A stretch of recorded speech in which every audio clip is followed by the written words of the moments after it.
Indian രാഷ്ട്രീയത്തിലെ മാറ്റങ്ങളുടെ തുടക്കം പലപ്പോഴും കുറിക്കപ്പെടുന്നത് ഹരിയാനയിൽ നിന്നും, ഡൽഹിയുടെ പ്രാന്തപ്രദേശത്തുള്ള ഹരിയാന സംസ്ഥാനത്ത് നിന്നും കിഴക്കൻ ഉത്തർപ്രദേശിൽ നിന്നുമാണ്. ഈ രണ്ട് പ്രദേശങ്ങളുടെയും പ്രത്യേകത എന്ന് പറയുന്നത് അത് ജാട്ട് സമുദായത്തിന് നിർണായക സ്വാധീനമുള്ള മേഖലകളാണ്. അവിടെ നമുക്കറിയാം, ഇന്ദിരാഗാന്ധിയുടെ തേർവാഴ്ച ഉണ്ടായിരുന്ന എമർജൻസി കാലഘട്ടത്തിൽ രണ്ട് ജാട്ട് നേതാക്കൾ ഉയർന്നു വന്നു. ജനതാ പാർട്ടി എന്ന രൂപത്തിൽ അന്നുണ്ടാക്കിയ പാർട്ടി, ആ പാർട്ടിയുടെ നേതാക്കളായി ചരൺ സിംഗ് വന്നു. പിന്നീട് ഉപപ്രധാനമന്ത്രി കൂടിയായ ചരൺ സിംഗ് വന്നു. പിന്നീട് ഉപപ്രധാനമന്ത്രിയായ ദേവിലാൽ വന്നു. ഇത് രണ്ടും ജാട്ട് നേതാക്കളാണ്. ഹരിയാനയിലെ ജാട്ട് നേതാവായ താവു ദേവിലാൽ, അതുപോലെ പടിഞ്ഞാറൻ ഉത്തർപ്രദേശിലെ മുൻ മുഖ്യമന്ത്രി കൂടിയായിരുന്ന ജാട്ട് നേതാവ് കൂടിയായ ചൗധരി ചരൺ സിംഗ്. ഇപ്പോൾ ഹരിയാന രാഷ്ട്രീയം നമ്മളിപ്പോൾ ഇന്ത്യയുടെ രാഷ്ട്രീയ പരീക്ഷണശാലയിൽ വലിയ സംസാര വിഷയമാകുന്നു. അത് തെരഞ്ഞെടുപ്പ് വരുന്നതുകൊണ്ട് മാത്രമല്ല, ഹരിയാനയിൽ ഉടനടി തെരഞ്ഞെടുപ്പ് വരണം. ഒക്ടോബർ 4 ഹരിയാന പോളിംഗ് ബൂത്തിലേക്ക് പോവുകയാണ്. പക്ഷേ ഹരിയാനയിൽ ഉരുത്തിരിഞ്ഞു വരുന്ന ചില സാഹചര്യങ്ങൾക്ക് ഒരു പാൻ ഇന്ത്യ നിറം മുൻകാലങ്ങളിൽ ഉണ്ടായിട്ടുണ്ട്. അത് ഇപ്പോഴുണ്ടാകുമോ എന്നതാണ് ഇപ്പോഴത്തെ സംസാര വിഷയം. അല്ലാതെ ഹരിയാന തെരഞ്ഞെടുപ്പ് മാത്രം അവലോകനം ചെയ്യാൻ വേണ്ടി അല്ല ഇപ്പോൾ ഞാൻ നിങ്ങളോട് സംസാരിക്കുന്നത്. ഹരിയാനയിൽ തെരഞ്ഞെടുപ്പ് വരുന്നു എന്നത് വസ്തുതയാണ്. അപ്പോൾ തെരഞ്ഞെടുപ്പിൽ ഇപ്പോൾ ഭരണത്തിലിരിക്കുന്ന നൈബ് സിംഗ് സൈനിയുടെ ഗവൺമെൻറ്, ഭാരതീയ ജനതാ പാർട്ടി നയിക്കുന്ന ഗവൺമെൻറ്, അതൊരു കോയലീഷൻ ഗവൺമെൻറ് ആയിരുന്നു. ഭാരതീയ ജനതാ പാർട്ടിക്ക് ഒറ്റയ്ക്ക് 90 അംഗ നിയമസഭയിൽ ഭൂരിപക്ഷമില്ലായിരുന്നു. 40 സീറ്റുള്ള BJPയും 10 സീറ്റുള്ള JJP, ഹരിയാനയിലെ ഒരു പ്രാദേശിക കക്ഷിയായ JJPയും ചേർന്ന് 50 സീറ്റുകൾ ഉണ്ടായിരുന്നു. ചില സ്വതന്ത്രന്മാരുടെ പിന്തുണ. അങ്ങനെ BJP നേതൃത്വത്തിലുള്ള ഒരു ഗവൺമെൻറ്, അത് മനോഹർ ലാൽ ഖട്ടറിൻ്റെ നേതൃത്വത്തിലുള്ള ഗവൺമെൻറ് ഒരിക്കൽ വന്നു, 5 വർഷം പൂർത്തിയാക്കി. വീണ്ടും 4 വർഷം പൂർത്തിയാക്കിയപ്പോഴാണ് ഒരു ഭരണ മാറ്റം വേണമെന്ന് തോന്നിയത്. അങ്ങനെയാണ് ഒരു OBC നേതാവ് കൂടിയായ സൈനിയെ അധികാരത്തിൽ കൊണ്ടുവന്നത്. അപ്പോൾ ഭരണവിരുദ്ധ വികാരം വളരെ വലിയ തോതിൽ ഹരിയാനയിൽ അലയടിക്കുന്നു. അത് ജാട്ടുകളുടെ നല്ല പങ്ക്. ജാട്ടുകൾ എന്ന് പറയുന്നത് ബേസിക്കലി കർഷകരാണ്. അവർ അഭിമാനികളായ ആളുകളാണ്. അവർക്ക് ഏറെ പോരാട്ട വീര്യമുള്ള ആളുകളാണ്. വലിയ വിഭാഗം ജാട്ടുകൾ അഗ്നിവീറുകളായി മാറി. അതായത് സേനകളിൽ, നമ്മുടെ കേരളത്തിലെ പോലെ അല്ല ചിന്ത. ഹരിയാനയിലെ ഓരോ ചെറുപ്പക്കാരൻ്റെയും ഡ്രീം എന്ന് പറയുന്നത് സായുധ സേനയിൽ അല്ലെങ്കിൽ ഇന്ത്യൻ ആർമിയുടെ ഭാഗമായി മാറണം, അല്ലെങ്കിൽ ഇന്ത്യയുടെ ഫൈറ്റിംഗ് ഫോഴ്സിൻ്റെ ഭാഗമായി മാറണം. അപ്പോൾ അഗ്നിപഥ് പദ്ധതി വന്നത് ഈ ഹരിയാനയിലെ ചെറുപ്പക്കാരെ സംബന്ധിച്ചിടത്തോളം ചെറിയ തിരിച്ചടിയാണ്. അഗ്നിവീറുകൾ ഏറെ ഉണ്ടായി, പക്ഷേ അവർ പൂർണ്ണ തൃപ്തരല്ല. അതിൻ്റെ സർവീസ് കണ്ടീഷൻസ്, അവരുടെ ജീവിതത്തിൻ്റെ സുരക്ഷ മുതലായ കാര്യങ്ങളിൽ അവർക്ക് അതൃപ്തിയുണ്ട്. അതവർ പലപ്പോഴും ഏറെ പ്രകടമായി പ്രകടിപ്പിക്കുന്ന ഒരു രീതിയുമുണ്ട്. അതിന് മേലെയാണ് കർഷക പ്രക്ഷോഭം. നമുക്കറിയാം, പഞ്ചാബിലെയും ഹരിയാനയിലെയും പടിഞ്ഞാറൻ ഉത്തർപ്രദേശിലെയും ഒക്കെ ജാട്ടിതര മേഖലകളിലെല്ലാം കർഷകർ പ്രതിഷേധത്തിലാണ്. അപ്പം കർഷക ഫാം നിയമങ്ങൾ, അല്ലേ, 3 ബില്ലുകൾ, ഫാം ബില്ലുകൾ അത് പിൻവലിക്കേണ്ടി വന്നു എങ്കിൽ പോലും കർഷകർ ഉയർത്തുന്ന ചില ന്യായമായ ആവശ്യങ്ങൾ, ആ ആവശ്യങ്ങളോട് കേന്ദ്ര സർക്കാർ മുഖം തിരിഞ്ഞു നിൽക്കുന്നു. മോദി സർക്കാർ അനുഭാവപൂർണ്ണമായിട്ടല്ല പ്രവർത്തിക്കുന്നത് എന്നും കർഷകരെ കൈകാര്യം ചെയ്യുന്ന ഭരണകൂടം ഡൽഹിയിലേക്ക് പ്രവേശിക്കാൻ മാർച്ച് നടത്തി. ഡൽഹിയിലേക്ക് പ്രവേശിക്കാൻ അനുവദിക്കാതെ അതിർത്തിയിൽ ശംഭുവിൽ വെച്ച് അവരെ തടഞ്ഞു നിർത്തുന്ന, അവരെ കൈകാര്യം ചെയ്യുന്ന, ഒരുപക്ഷെ കായികമായി തന്നെ അവരെ കൈകാര്യം ചെയ്യുന്ന ആ രീതിയോട് കർഷകർക്ക് കടുത്ത വിയോജിപ്പുണ്ട്. അതിനോടൊപ്പം ചേർത്ത് വായിക്കേണ്ട മറ്റൊരു വിഷയമാണ് തൊഴിലില്ലായ്മ. അതിഭീകരം. ഇന്ത്യയിൽ ഏറ്റവും അധികം തൊഴിലില്ലായ്മ രേഖപ്പെടുത്തുന്ന സംസ്ഥാനങ്ങളിലൊന്ന് ഹരിയാനയാണ്. അപ്പോൾ എല്ലാ രീതിയിലും ഹരിയാന വീർപ്പ് മുട്ടുന്ന അവസരത്തിലാണ് ഭരണവിരുദ്ധ വികാരം മൂർധന്യത്തിലാകുന്നത്. മോദി തരംഗമുണ്ട് എന്ന് പറയുമ്പോഴൊക്കെയും മോദിയുടെ ചിറകിലേറി ഹരിയാനയിലെ 10 ലോക്സഭാ സീറ്റുകളും 2014-ലും 2019-ലും BJP ഒറ്റയ്ക്ക് നേടി. പക്ഷേ 2024 ലോക്സഭാ തെരഞ്ഞെടുപ്പിൽ ഭാരതീയ ജനതാ പാർട്ടിക്ക് 5 സീറ്റേ ലഭിച്ചുള്ളൂ.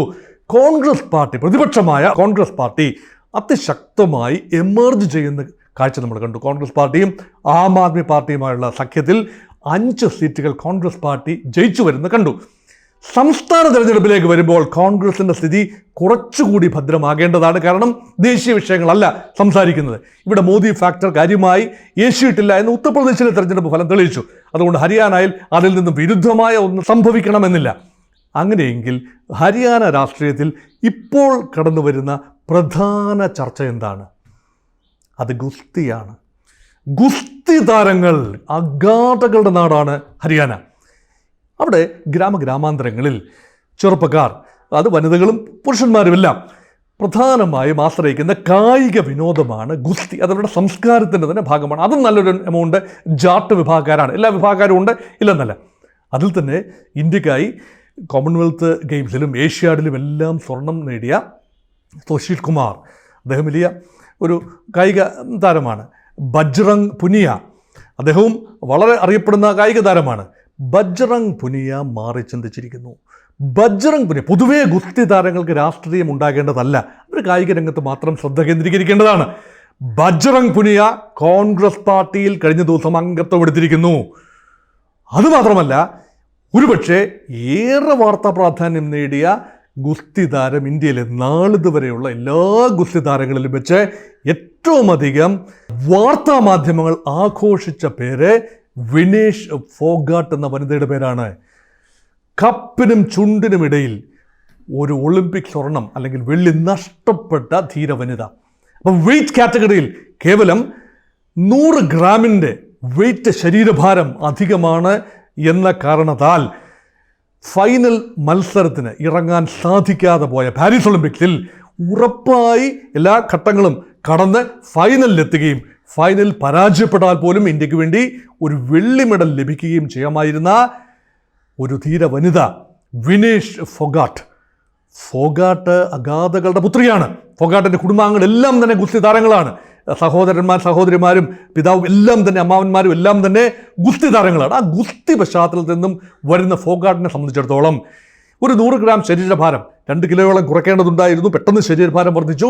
എന്നാൽ ആ ടീമിൻ്റെ ഭാഗത്തിന് വേണ്ട രീതിയിൽ അറ്റൻഡ് ചെയ്യാൻ സാധിച്ചില്ല എന്ന ഒരു പരിഭവം, ഒരു പക്ഷേ ഒരു ആരോപണമായിരിക്കാം, അല്ലെങ്കിൽ ഒരു പരിഭവമായിരിക്കാം, ഒരു പക്ഷേ വിനേഷ് ഫോഗാട്ടിൻ്റെ മാത്രം പരിഭവമായിരിക്കാം. എങ്കിലും അതിൽ യുക്തി ഉണ്ടോ എന്ന് ഇന്ത്യയുടെ പൊതുസമൂഹം കാര്യമായി സംസാരിച്ച ഒരു മാസമാണ് കടന്നുപോയത്. അതിനുള്ള കാരണം വിനേഷ് ഫോഗാട്ടും ബജ്റംഗ് പുനിയയും ഗുസ്തി താരങ്ങളുടെ പ്രക്ഷോഭത്തിൽ വളരെ സജീവമായി പങ്കെടുത്ത വ്യക്തിത്വങ്ങളാണ്. സാധാരണഗതിയിൽ ഈ കായിക താരങ്ങൾ തെരുവിലിറങ്ങാറില്ല, നീതിക്ക് വേണ്ടി തെരുവിലിറങ്ങാറില്ല. പക്ഷേ ബ്രിജ് ഭൂഷൺ ശരൺ സിംഗ് എന്ന BJP MP, അദ്ദേഹമാണ് ഗുസ്തി ഫെഡറേഷൻ അധ്യക്ഷനായിരുന്നത്. അദ്ദേഹത്തിനെതിരെ വന്ന ഗുസ്തി താരങ്ങൾ, പ്രത്യേകിച്ച് വനിതാ താരങ്ങളുടെ ഭാഗത്തു നിന്ന് വന്ന ലൈംഗിക ആരോപണം അല്ലെങ്കിൽ പീഡന ആരോപണം, അത് മുഖവിലക്കെടുക്കാൻ BJPയോ കേന്ദ്രമന്ത്രിസഭയോ നേതാക്കന്മാരോ സംസ്ഥാന ഭരണകൂടമോ ഒന്നും തന്നെ തയ്യാറായില്ല. ആ വിഷയം നീടിക്കെത്തി അദ്ദേഹത്തിന് സ്ഥാനത്തു നിന്ന് മാറേണ്ടി വന്നുവെങ്കിൽ പോലും അദ്ദേഹം തൻ്റെ മകനെ ആ സ്ഥാനത്ത് അവരോധിച്ച് മുന്നോട്ട് പോവുകയും അങ്ങനെ BJPയും കേന്ദ്ര സർക്കാരും കാട്ടി എന്ന് ഗുസ്തി താരങ്ങൾ കരുതുന്ന ധാർഷ്ട്യം, ആ ധാർഷ്ട്യത്തിനെതിരെ സ്വല്പം ഉറക്കത്തിന് പ്രതികരിച്ച ആളുകളാണ് വിനേഷ് ഫോഗാട്ടും ബജ്റംഗ് പുനിയയും. അവരെ വലിച്ചടിച്ച്, പ്രക്ഷോഭ വേദിയിൽ നിന്നും വലിച്ചിഴച്ച് ബസ്സിൽ കയറ്റി കൊണ്ടുപോകുന്ന രംഗങ്ങളൊക്കെ ഹൃദയഭേദകമായ രംഗങ്ങളാണ്. അതുമാത്രമല്ല, BJP നേതൃത്വം നൽകുന്ന സോഷ്യൽ മീഡിയ ഹാൻഡിലുകൾ വലിയ പ്രചരണം നടത്തി. ഇവർ ഒളിമ്പിക് ട്രയൽസിൽ പങ്കെടുക്കില്ല, ദേശീയ ഗവൺമെൻറ്റിനോടുള്ള വിയോജനം കാരണം ഒളിമ്പിക് ട്രയൽസിൽ പങ്കെടുക്കില്ല. പക്ഷേ വിനേഷ് ഫോഗാട്ട് പങ്കെടുത്തു, സെലക്റ്റഡായി, മത്സരിച്ചു. വെയ്റ്റ് കാറ്റഗറി മാറുകയാണെങ്കിൽ പോലും ആ ലേഡി മത്സരിച്ചു, പരാജയപ്പെട്ടു എന്ന് പറയുന്നത് ശരിയല്ല, അയോഗ്യയാക്കപ്പെട്ടു. ഇത് ചെറിയ ഡാമേജ് അല്ല കായിക താരങ്ങളുടെ സൈക്കയിൽ ഉണ്ടാക്കിയത്, അത് വളരെ ചെറിയൊരു ഡാമേജ് അല്ല. യഥാർത്ഥത്തിൽ വളരാൻ വെമ്പുന്ന ഒരു രാജ്യത്തെ സംബന്ധിച്ചിടത്തോളം ലോക ഭൂപടത്തിൽ അടയാളപ്പെടുത്തപ്പെടണമെങ്കിൽ സൈനിക ശക്തി മാത്രമായാൽ പോരാ, സാമ്പത്തിക ശക്തി മാത്രമായാൽ പോരാ, ടെക്നോളജി പവറായാൽ മാത്രം പോരാ, മറിച്ച് കായിക രംഗത്തും അടിസ്ഥാനമുറപ്പിക്കണം. അതുകൊണ്ടാണ് ശീതയുദ്ധത്തിന് നാളുകളിൽ അമേരിക്കയും സോവിയറ്റ് യൂണിയനുമായിരുന്നു മെഡലുകൾ വാരിക്കൂട്ടിയത്. ഇപ്പോഴിതാ അമേരിക്കയും ചൈനയും തമ്മിലാണ് ലോകവേദികളിൽ, ഒളിമ്പിക് വേദികളിൽ മത്സരം. കൊടിയ പോരാട്ടമാണ്. 80-ലധികം മെഡലുകളുമായി ചൈനയും അമേരിക്കയും ഏതാണ്ട് സമാസമം നിൽക്കുകയും ഗോൾഡിൻ്റെ എണ്ണത്തിൽ തുല്യത പാലിക്കുകയും ആകെ മെഡലുകളുടെ എണ്ണത്തിൽ അമേരിക്ക ചൈനയെ ലേശം പിന്തള്ളിയതുകൊണ്ട് അമേരിക്ക 1-ാം സ്ഥാനത്തും ചൈന 2-ാം സ്ഥാനത്തും നിൽക്കുന്നു. ഇന്ത്യയുടെ സ്ഥാനം എത്രയാണ്? ഒരു ഗോൾഡ് പോലും ഇല്ലാതെ ആകെ കിട്ടിയ വെള്ളി മാത്രം ഉള്ള ജാവലിൻ ത്രോയിൽ നീരജ് ചോപ്രയുടെ വെള്ളി മാത്രം ആണ് നമുക്ക് എടുത്തു പറയാവുന്ന ഒരു നേട്ടം. അപ്പം ഇന്ത്യ ലോക കായിക ഭൂപടത്തിൽ അടയാളപ്പെടാതെ പോകുന്നതിൻ്റെ പ്രധാന കാരണം കായിക ഫെഡറേഷനുകളിൽ, ഗുസ്തി ഫെഡറേഷൻ മാത്രമല്ല മറ്റ് ഫെഡറേഷനുകളിലും സംഭവിക്കുന്ന രാഷ്ട്രീയ അതിപ്രസരമാണ്. അതൊരു വലിയ വിഷയം തന്നെയാണ്, വികാരം തന്നെയാണ്. ആ വികാരം ഏറെ ഉച്ചത്തിൽ സംസാരിച്ചുകൊണ്ട് വിനേഷ് ഫോഗാട്ടും ബജ്റംഗ് പുനിയയും കർഷക പ്രക്ഷോഭത്തിലും അഗ്നിവീറുകളുമായി ബന്ധപ്പെട്ട പ്രക്ഷോഭത്തിലും ആക്റ്റീവായി പങ്കെടുക്കുന്ന ഒരു കാര്യമുണ്ടായി. ഇവിടെയാണ് മറഞ്ഞിരുന്ന കോൺഗ്രസ് പാർട്ടി ഒരവസരം കണ്ടെത്തിയത്. നോക്കൂ, അണ്ണാ ഹസാരെ മൻമോഹൻ സിംഗ് ഗവൺമെൻറ് രണ്ടാം മൻമോഹൻ സിംഗ് സർക്കാരിൻ്റെ അവസാന കാലത്തിൽ അഴിച്ചുവിട്ട ഒരു സിവിൽ സൊസൈറ്റി മൂവ്മെൻ്റ് ഉണ്ട്. ഡൽഹി ജന്തർ മന്ദർ കേന്ദ്രമാക്കി അല്ലെങ്കിൽ രാംലീല മൈതാനം കേന്ദ്രമാക്കി വലിയ തോതിലുള്ള പ്രക്ഷോഭങ്ങൾ അവിടെ അരങ്ങേറി. അതിൻ്റെ പ്രോഡക്റ്റാണല്ലോ അരവിന്ദ് കെജ്രിവാളും പിന്നീട് അദ്ദേഹം ആം ആദ്മി പാർട്ടി ഉണ്ടാക്കി വേറൊരു പാത വിട്ട് തെളിച്ച് മുഖ്യമന്ത്രിയായതുമൊക്കെ ചരിത്രമാണ്. ഇതിൻ്റെ പ്രയോജനം നേടിയത് ആം ആദ്മി പാർട്ടി മാത്രമല്ല എന്ന് ഓർക്കണം. കോൺഗ്രസ് പാർട്ടിയുടെ അപ്രമാദിത്വവും ക്രെഡിബിലിറ്റിയും അഴിമതിയിൽ മുങ്ങിക്കുളിച്ചു എന്ന ഇമേജും എല്ലാം ഉണ്ടാക്കിയെടുക്കാൻ ആ പ്രക്ഷോഭത്തിന് കഴിഞ്ഞു. അതുകൊണ്ട് സിവിൽ സൊസൈറ്റി മൂവ്മെൻറ്റിനും അല്ലെങ്കിൽ കർഷകരുടെ ഉൾപ്പെടെയുള്ള ചില വിഭാഗങ്ങളുടെ പ്രക്ഷോഭത്തിനും അഴിമതി വിരുദ്ധ പ്രക്ഷോഭമായിരുന്നു അന്ന്. ഇപ്പോഴിതാ കർഷകരുടെയും അഗ്നിവീറുകളുടെയും ജാട്ടുകളുടെയും ഒക്കെ പ്രക്ഷോഭമാണ്. ഈ പ്രക്ഷോഭത്തിന് ഇന്ത്യയുടെ മുഖ്യധാര ചിന്താധാരയെ ക്രമീകരിക്കാനും പുനഃക്രമീകരിക്കാനുമുള്ള ശക്തിയുണ്ട് എന്നറിഞ്ഞുകൊണ്ടാണ് കോൺഗ്രസ് പാർട്ടി നിർണായകമായ ചടുലമായ നീക്കം നടത്തിയത്. വിനേഷ് ഫോഗാട്ടിനെ പാർട്ടിയിൽ കൊണ്ടുവരുന്നു. രാഹുൽ ഗാന്ധിയുടെ കൈപിടിച്ചുകൊണ്ട് വിനേഷ് ഫോഗാട്ടും ബജ്റംഗ് പുനിയയും ഇടത്തും വലത്തും നിന്നുകൊണ്ട് കൈപൊക്കി നിൽക്കുന്ന ഒരു കാഴ്ചയായിരുന്നു ഇന്നത്തെ പത്രത്തിൽ തെളിഞ്ഞു വരുന്നത്. എന്താണ് അതിനർത്ഥം? ഇത് ഇന്ന് പെട്ടെന്ന് സംഭവിച്ച കാര്യമൊന്നുമല്ല.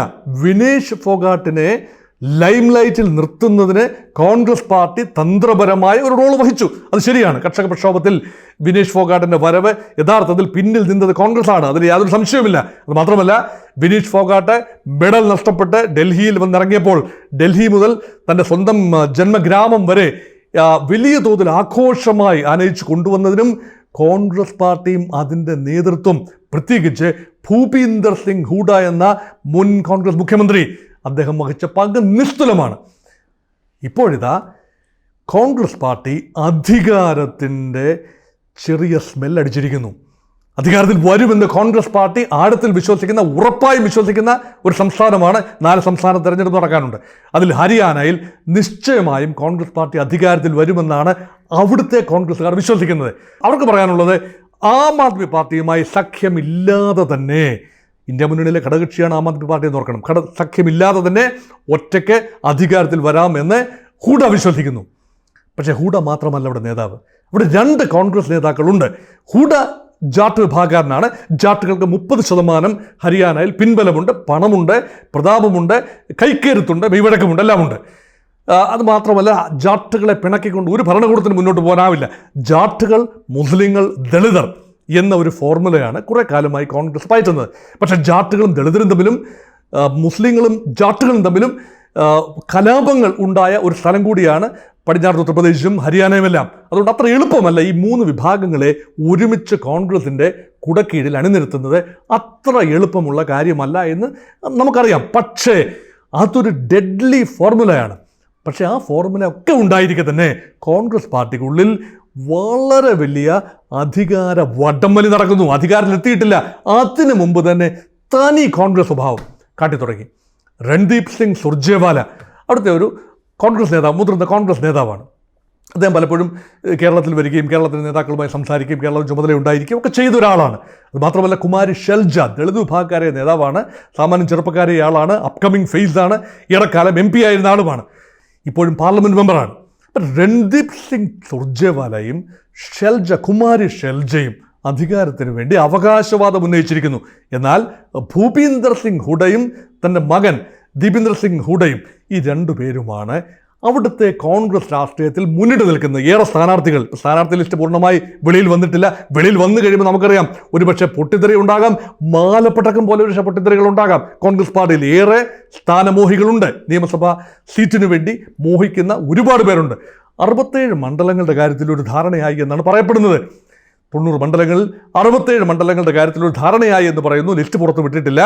ഹൂഡയുടെ സപ്പോർട്ടേഴ്സിനാണ് അതിൽ മുൻതൂക്കം എന്നാണ് അറിയാൻ കഴിയുന്നത്. എന്നാൽ ആം ആദ്മി പാർട്ടി ചോദിക്കുന്നത് 10 സീറ്റാണ്.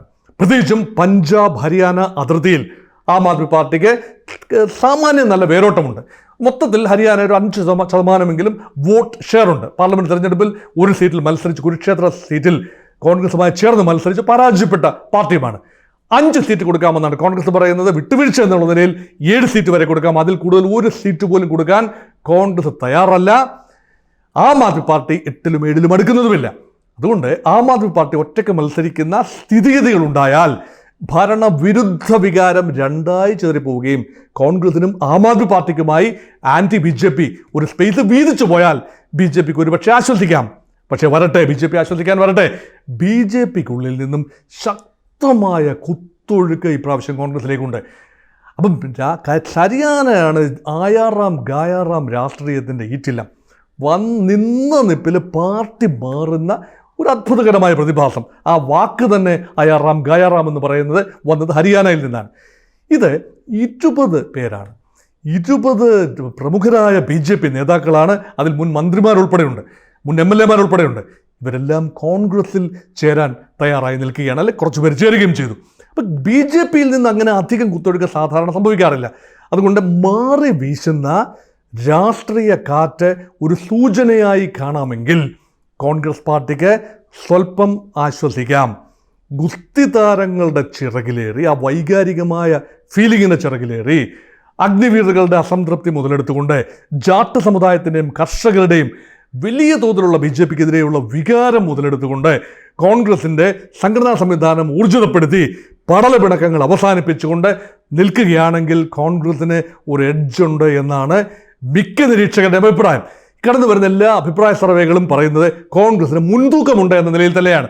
അഭിപ്രായ സർവേകളെക്കുറിച്ച് എനിക്ക് യാതൊരു മതിപ്പുമില്ല. കാരണം ദേശീയ തലത്തിൽ 2024 ലോക്സഭാ തെരഞ്ഞെടുപ്പിൽ അഭിപ്രായ സർവേകൾ 8 നിലയിൽ പൊട്ടുന്ന ദയനീയമായ കാഴ്ച നമ്മൾ കണ്ടു. അതുകൊണ്ട് അഭിപ്രായ സർവേകൾ ജനം പോളിംഗ് ബൂത്തിലേക്ക് വോട്ട് ചെയ്ത് പെട്ടി തുറന്ന് വോട്ട് എണ്ണാതെ ഫലം മുൻകൂട്ടി തീരുമാനിക്കുന്ന അഭിപ്രായ സർവേകളുടെ വിശ്വാസ്യതയെക്കുറിച്ച് അശേഷം ബഹുമാനം എനിക്കില്ല. പക്ഷേ സൂചനകൾ എന്ന് പറയുന്നത് പൊതുവെ നിരീക്ഷിക്കുമ്പോൾ അഭിപ്രായ സർവേകളൊന്നുമല്ല, ശാസ്ത്രീയമെന്ന് പറയുന്ന രീതിയിലുള്ള സർവേകളൊന്നുമല്ല, പൊതുവെ സാധ്യതാപരമായി നിൽക്കുമ്പോൾ ആൻറ്റി എസ്റ്റാബ്ലിഷ്മെൻറ്റ് ഫീലിംഗ് വളരെ സജീവമാണ്. അതുമാത്രമല്ല കോൺഗ്രസിന് 10 വർഷത്തിന് ശേഷം അധികാരത്തിൽ വരാനുള്ള സാഹചര്യം ഒരുങ്ങുന്നു. ഒരുപക്ഷേ തൂക്കുമന്ത്രിസഭയാകാം. 2 സെഗ്മെൻറ്റ് വളരെ പ്രധാനമാണ്. 20% വരുന്ന ദളിത് വിഭാഗങ്ങൾ ഇപ്പോൾ ഷെൽജയെ മുഖ്യമന്ത്രിയാക്കും എന്ന ഒരു പ്രതീക്ഷയിൽ ഒരുപക്ഷെ ആ ദളിത് വിഭാഗത്തിൻ്റെ ശക്തമായ പിന്തുണ ലഭിച്ചേക്കാം. പക്ഷേ അതുകൊണ്ടാണ് ഷെൽജ പറയുന്നത് മുഖ്യമന്ത്രിയെ മുൻകൂട്ടി പ്രഖ്യാപിക്കരുത്, ഹൂഡായെ മുൻകൂട്ടി പ്രഖ്യാപിക്കരുത് എന്ന് കോൺഗ്രസ്സുകാർ പറയുന്നതിൻ്റെ പൊരുൾ അതാണ്. ഒന്ന്. 2, ഒരു 20 മുതൽ 30% വരെ ചിതറിപ്പോകുന്ന വോട്ടുകൾ ഹരിയാനയിലുണ്ട്. എന്ന് പറഞ്ഞാൽ ചെറിയ കക്ഷികളുണ്ട്. ഹരിയാന നേരിട്ടുള്ള മത്സരമല്ല, BJPയും കോൺഗ്രസും തമ്മിലുള്ള നേരിട്ടുള്ള മത്സരമല്ല. ഈ ജാട്ടുകൾക്കിടയിൽ തന്നെ പല അവാന്തര വിഭാഗങ്ങളുണ്ട്, പാർട്ടികളുണ്ട്. നേരത്തെ ഞാൻ പറഞ്ഞ ദേവിലാലിൻ്റെയും തൻ്റെ മകൻ ചൗട്ടാലയുടെയും ഓംപ്രകാശ് ചൗട്ടാലയുടെയും ആ ചൗട്ടാലയുടെ മക്കൾ ഇവരൊക്കെ ഫ്ലോട്ട് ചെയ്ത പാർട്ടികളുണ്ട്. JJP ഉൾപ്പെടെയുള്ള പാർട്ടികളുണ്ട്. അവർക്ക് ഏതാനും സീറ്റുകൾ ലഭിക്കാനുള്ള സാധ്യതയുണ്ട്. 10 മുതൽ 15 വരെ സീറ്റുകൾ ചെറിയ കക്ഷികൾക്കും ശക്തരായ സ്വതന്ത്രന്മാരുണ്ട്. പാർട്ടി റിബലായി മത്സരിക്കുന്ന സ്വതന്ത്രന്മാരുണ്ടാകും, അല്ലാത്ത ലോക്കൽ അടിത്തറയുള്ള സ്വതന്ത്രന്മാരുണ്ടാകും. അവർക്ക് സീറ്റുകൾ ലഭിക്കുകയും ചെയ്താൽ ഒരുപക്ഷെ ഹരിയാനയിൽ ഹാങ് അസംബ്ലി ആയിരിക്കും, തൂക്ക് സഭയായിരിക്കും ഉണ്ടാകുന്നത്. അതുകൊണ്ട് ഒന്നുകിൽ കോൺഗ്രസിന് മെജോറിറ്റി, കംഫർട്ടബിൾ മെജോറിറ്റി, അല്ല എങ്കിൽ തൂക്കസഭയെങ്കിൽ പൊളിറ്റിക്കൽ മാനേജ്മെൻറ്റിന് വൈദഗ്ധ്യമുള്ള ആരാണോ അവർക്ക് ഹരിയാന ഭരിക്കാൻ കഴിയും എന്നതാണ് അവസ്ഥ. ഞാൻ വീണ്ടും പറയുന്നു, തെരഞ്ഞെടുപ്പ് മാത്രമല്ലായിരുന്നു നമ്മുടെ സംസാര വിഷയം, മറിച്ച് ഹരിയാനയിൽ തുടങ്ങുന്ന മാറ്റത്തിൻ്റെ ചെറിയ കാറ്റ് ഇന്ത്യ ആസകലം അടിച്ച ഒരു പാരമ്പര്യം മുൻപുള്ളതുകൊണ്ട് ഹരിയാനയിൽ ഒരു ഭരണമാറ്റം ഉണ്ടായാൽ ഒരുപക്ഷെ രാജ്യത്തിൻ്റെ മറ്റു ഭാഗത്തേക്കും അത് മുൻകാലങ്ങളിൽ പടർന്നതുപോലെ പടരാനുള്ള സാധ്യത തള്ളിക്കളയാനാവില്ല എന്നതാണ് ഹരിയാന രാഷ്ട്രീയത്തിൻ്റെ പ്രസക്തി.